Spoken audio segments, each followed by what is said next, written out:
Bonjour, bonsoir, j'espère que tu vas bien. Aujourd'hui, on va parler d'un sujet que beaucoup de gens ont à cœur. On va parler d'un sujet qui divise beaucoup de familles. On va parler d'un sujet qui divise beaucoup de gens. On va parler de l'argent. Alors, on va lire un traité qui est intitulé Dieu, l'argent et toi. Dans presque chaque conversation, les gens parlent d'argent et de biens. Un très grand nombre de personnes veulent avoir de l'argent. Ceux qui n'ont pas d'argent désirent en avoir. Ceux qui en ont peu désirent en avoir un peu plus.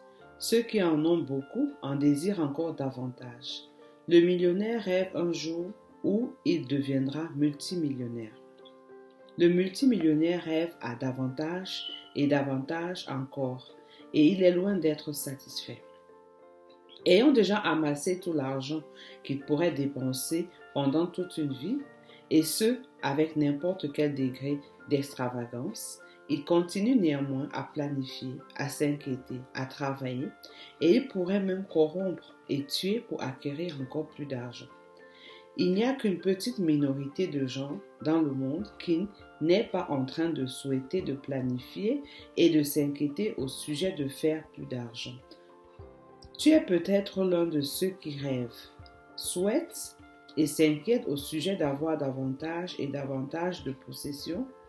Ce message est écrit pour t'aider à faire partir de cette minorité bénie qui a été délivrée de la puissance de l'argent. L'argent, évidemment, est important. Il peut aider quelqu'un à pourvoir aux nécessités de la vie telles que la nourriture, le vêtement et les choses semblables, et aussi aux besoins des autres. Cependant, l'argent ne peut pas satisfaire les désirs les plus profonds du cœur de l'homme. C'est pourquoi même le multimillionnaire n'est pas satisfait. Il cherche à avoir davantage et davantage d'argent en espérant y trouver une satisfaction intérieure. Malheureusement, il recherche la satisfaction dans la mauvaise chose.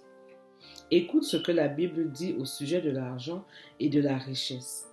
Le roi Salomon, l'un des hommes les plus riches qui ait jamais vécu, a écrit: Celui qui aime l'argent n'est pas rassasié par l'argent, et celui qui aime les richesses n'en profite pas.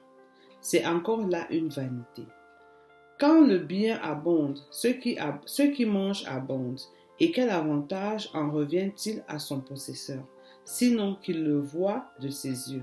Le sommeil du travailleur est doux, qu'il ait peu ou beaucoup à manger, mais le rassasiement du riche ne le laisse pas dormir. Il est un mal grave que j'ai vu sous le soleil, des richesses conservées pour son malheur par celui qui possède. Ces richesses se perdent par quelques événements fâcheux. Il a engendré un fils et il ne reste rien entre ses mains. Comme il est sorti du ventre de sa mère, il s'en retourne nu, ainsi qu'il était venu, et pour son travail, il n'emporte rien qu'il puisse prendre dans sa main. Ecclésiaste chapitre 5, versets 9 à 14. L'apôtre Paul écrit: C'est en effet une grande source de gain que la piété avec le contentement, car nous n'avons rien apporté dans le monde et il est évident que nous ne pouvons rien emporter. Si donc nous avons la nourriture et le vêtement, cela nous suffira. Mais ceux qui veulent s'enrichir tombent dans la tentation, dans le piège et dans beaucoup de désirs insensés et pernicieux qui plongent les hommes dans la ruine et la perdition. Car l'amour de l'argent est une racine de tous les maux. 1 Timothée chapitre 6 versets 6 à 10. Jésus-Christ a enseigné ce qui suit. Ne vous amassez pas des trésors sur la terre, où la teigne et la rouille détruisent, où les voleurs percent et dérobent.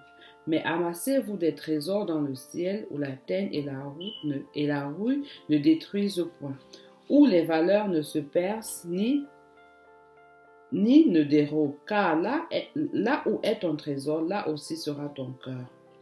Matthieu chapitre 6 versets 19 à 21. À partir de ces passages, nous apprenons que la personne qui aime l'argent ne pourra jamais y trouver satisfaction. En plus, nous apprenons que ceux qui désirent être riches ne seront jamais assez riches pour cesser de vouloir s'enrichir davantage. Finalement, nous apprenons qu'il est possible d'avoir peu et d'être content sans désirer davantage. Tu pourrais demander, pourquoi tout le monde court-il après l'argent? La réponse se trouve dans le cœur de l'homme. Dieu a créé l'homme à son image. Dieu a laissé une brèche, un vide. Dieu s'attendait à ce que l'homme, par amour pour lui, se tourne vers lui. Dieu et lui demande d'entrer dans son cœur et de remplir ce vide. Ainsi, à partir de cette place centrale dans le cœur, il aurait guidé et dirigé l'homme sur le chemin du vrai contentement de l'accomplissement véritable. Malheureusement, l'homme a péché, il a tourné le dos à Dieu et a choisi sa propre voie. En prenant cette voie, l'homme a placé toute chose et spécialement l'argent au centre de son cœur, à la place même qui devait être occupée par Dieu. En faisant ainsi, il a mis Dieu hors de sa vie et l'argent est devenu son Dieu. C'est pour cela que beaucoup de gens sont dominés par l'amour de l'argent. Ils décident tout sur la base du gain matériel ou financier. Emploi, carrière, amis, ainsi de suite. Malheureusement, le Dieu argent ne peut pas satisfaire. Il semble dire, vas-y, essaye d'avoir davantage de moi et les choses iront bien. Mais ce davantage est totalement illimité. L'argent ne peut jamais satisfaire lorsqu'il est au centre du cœur de l'homme.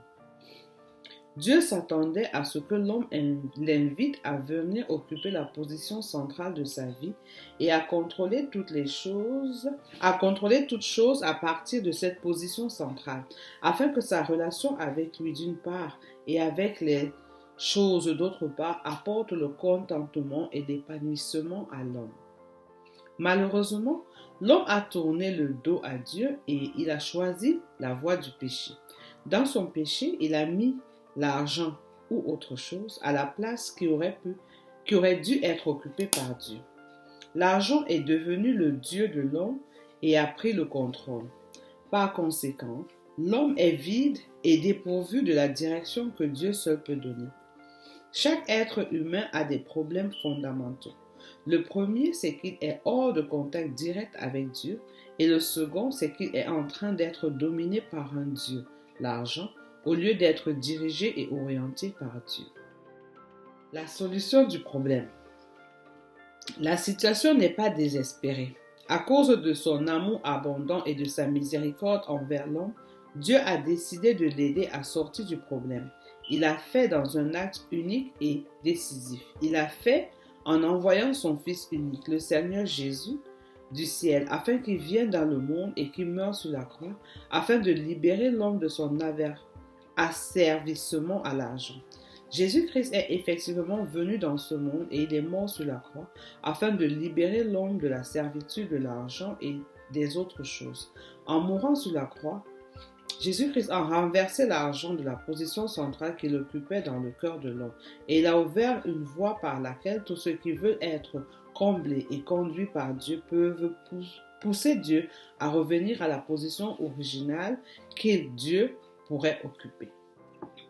Quand l'homme change son attitude envers Dieu et envers l'argent, et il invite le Seigneur Jésus à venir dans son cœur, Jésus entre immédiatement dans sa vie et dans son cœur, ayant Dieu avec lui, et il occupe la position centrale.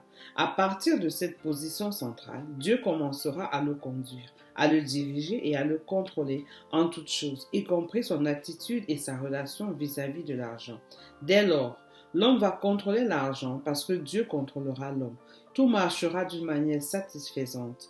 L'homme sera dorénavant convenablement relié à Dieu et l'argent sera un serviteur de l'homme et non son maître.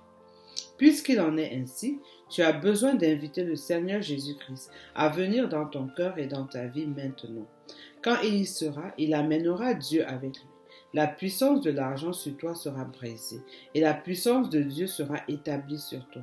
Dieu commencera à régner dans ton cœur et à t'aider à acquérir et à utiliser l'argent, que ce soit en petite ou en grande quantité, de sorte que l'argent demeure ton serviteur et que tu sois content dans le contentement. Tu commanderas et tu contrôleras l'argent au lieu que l'argent te commande et te contrôle. Tu veux sûrement recevoir le Seigneur Jésus dans ton cœur et dans ta vie, maintenant, afin que la solution à ton problème d'argent et à tes autres problèmes commence à se réaliser. Tu peux le recevoir en l'invitant dans ton cœur maintenant. Il dit dans la Bible, « Voici, je me tiens à la porte et je frappe. Si quelqu'un entend ma voix et il ouvre la porte, j'entrerai chez lui, je souperai avec lui et lui avec moi. » Apocalypse 3, 20. La porte dont Jésus parle est la porte de ton cœur. Invite Jésus dans ton cœur et dans ta vie en priant comme suit. Seigneur Jésus, je suis tellement conscient du fait que l'argent et d'autres choses ont jusqu'ici contrôlé mon cœur et ma vie. Je sais que Dieu m'a créé et devrait avoir mon cœur et contrôler mon tout à partir de là. Je regrette d'avoir donné la place de Dieu à l'argent et à d'autres choses pendant tout ce temps. Je change d'attitude vis-à-vis de cette situation. Je veux que les choses changent. Je t'invite maintenant à venir dans mon cœur et dans ma vie. Et en venant, amène Dieu avec toi, afin qu'il occupe la position centrale de ma vie.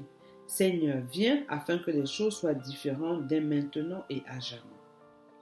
Si tu as prié selon la prière ci-dessus, en croyant que Jésus est venu dans ta vie, alors tu peux être rassuré qu'il est sûrement entré et qu'il a amené Dieu avec lui pour occuper le centre de ton cœur. Si tu as reçu le Seigneur Jésus dans ton cœur, écris-moi et tu recevras de l'aide sur la manière de grandir dans ta vie avec Jésus-Christ. Merci de m'avoir suivi et bonne journée.